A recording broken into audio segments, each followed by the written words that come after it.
Hi, I'm Seamus Jackson, and this is my value proposition presentation. Um, for the large majority of my life, I've dealt with chronic abdominal and general body pains, in addition to the mental strain that comes with these issues.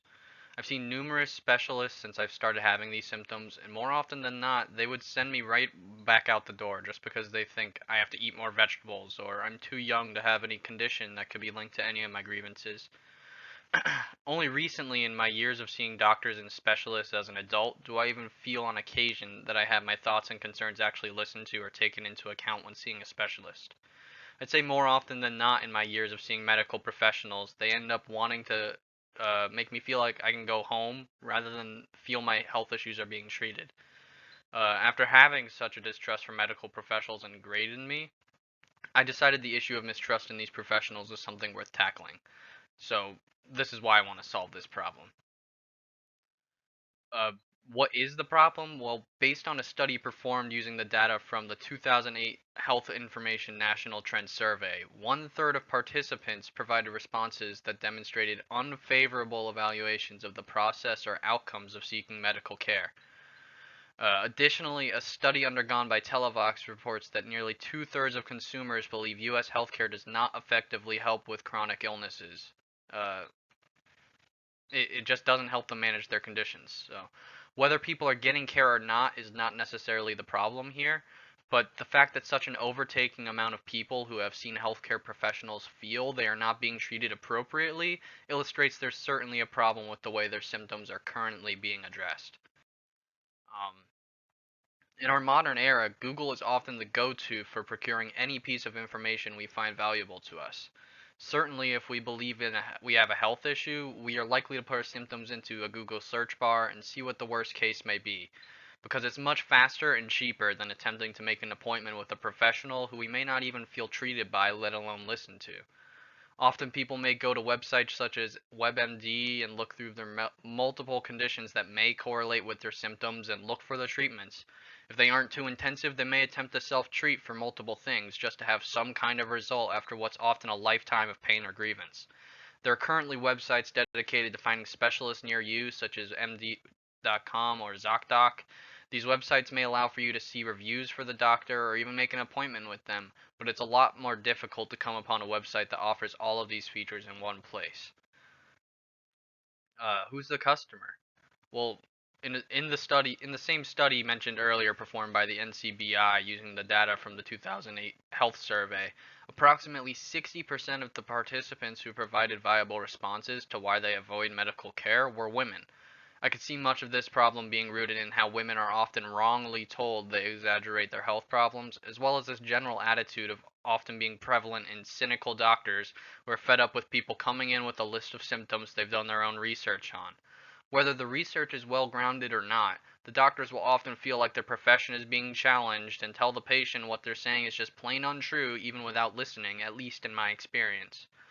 Generally, the customers are those who have felt unheard or shut out by medical professionals who just don't take them seriously. The solution? I feel that much of the commitment that comes with going to physical doctor's appointments can be alleviated through more thorough vetting being available to prospect patients prior to a visit, as the time and money that goes into a visit is just plain not worth it to many, evident from the statistics mentioned in previous slides illustrating deviance from healthcare.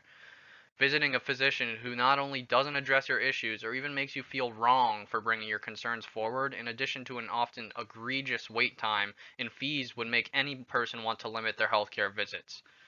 Websites are currently available with features to alleviate these grievances, but it's difficult to find one that has all of these features readily available in one place.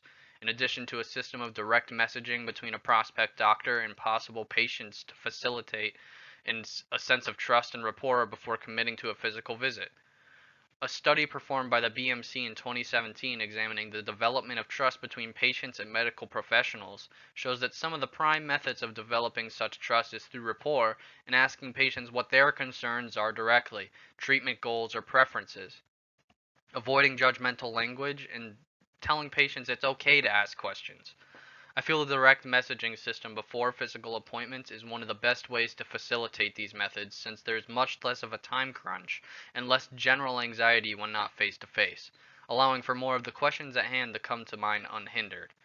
In addition to appointment management, perhaps an opt-in for the associated doctor's offices could allow for digital waiting rooms rather than the physical ones, especially during a time such as this pandemic. Overall, the issue of avoidance of healthcare is based on a distrust for the professionals who are supposed to provide it.